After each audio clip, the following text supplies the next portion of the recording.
धरती के आंगन में शरदा सुहावन में चमके गगन बिच चांद,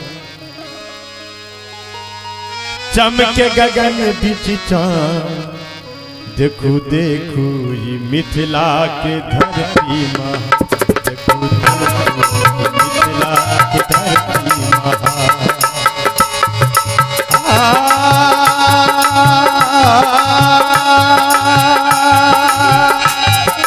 धरती के आंगन में शरदा सुहावन में, धरती के आंगन में शरदा सुहावन में चमके गगन बिच चांद, चमके गगन बिच चांद। देखू देखू मिथिला के धरती महान, देखू देखू मिथिला के धरती महान।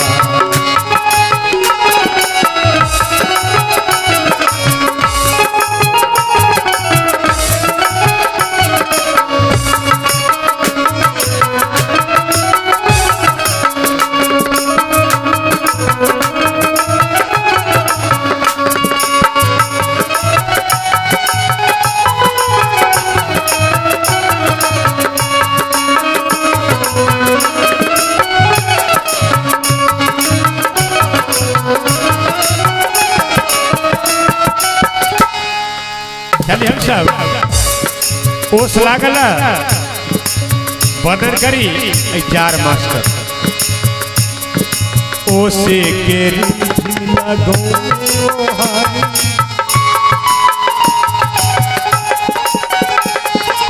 ओसे के लगौले ओहारी आयल कुमारी शिशिरी सुकुमारी आयल सुहागिन शिशिरी सुकुमारी।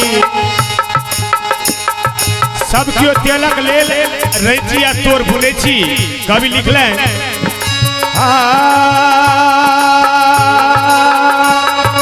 तोरी के डोली में, तोरी के डोली में रजी के कौली में, तोरी के डोली में रजी के कौली में कोहबर बनल आसमान, कोहबर बनल आसमान।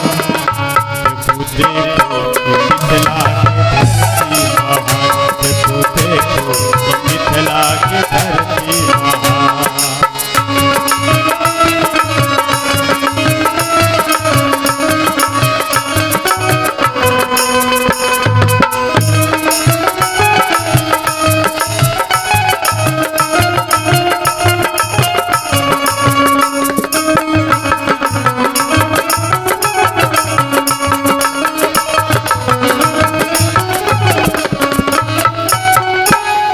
सरसों के शोभे बसंती की सारी, सरसों के शोभे बसंती की सारी।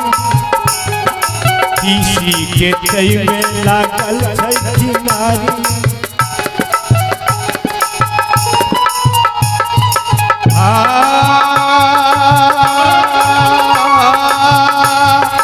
मुसरी खेसारी के सजने पेटारी में, मुसरी खेसारी के सजने पेटारी में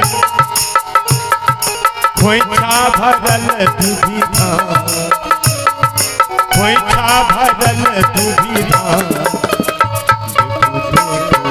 मिथिला के धरती महान, देखू देखू मिथिला के धरती महान।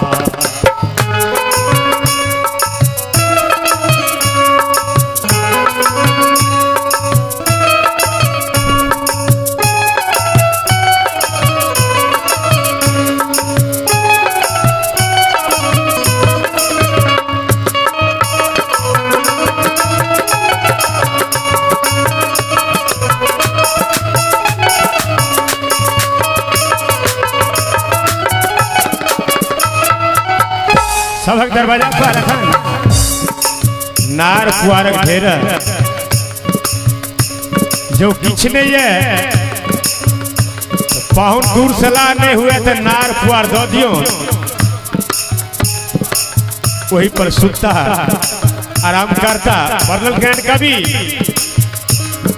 नारक नारक तो कुआरक दो साला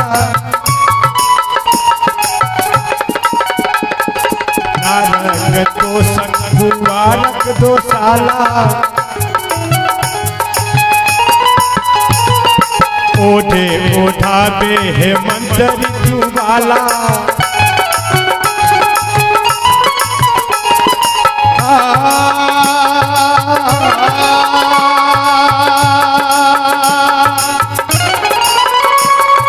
कखनऊ ने चिंता में ककरहु में निंदा में कखनऊ ने चिंता में ककरहु में निंदा में खल खली जोरिया के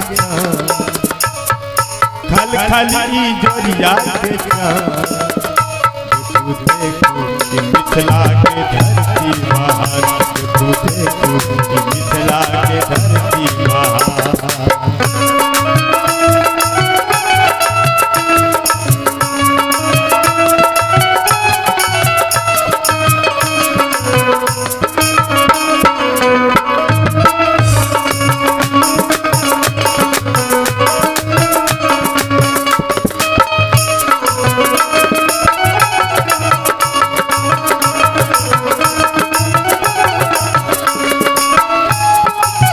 चली ऐसे किस दिन बाद माघ या फागुन में आम अपन कलश सोए अपन गुण के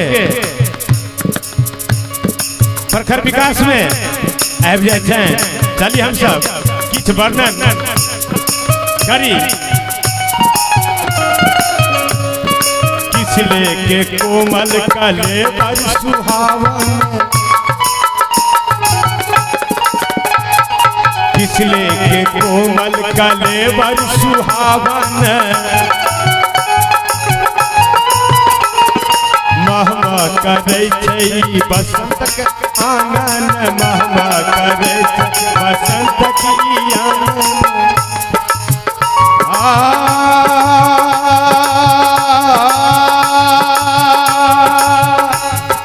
मंजर भरल देखू आमक यही कानन में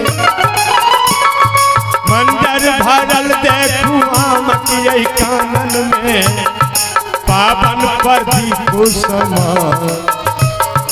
पावन प्रदीप समा देखो देखो मिथिला के धरती महान देखो देखो मिथिला के धरती महान।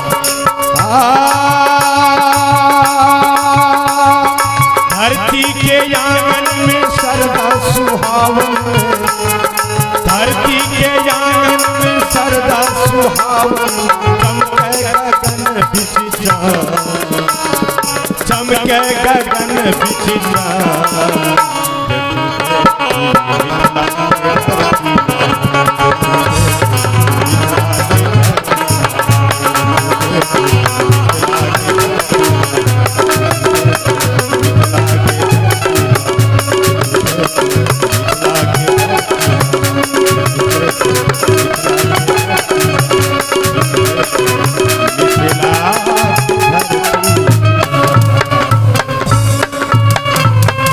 प्रेम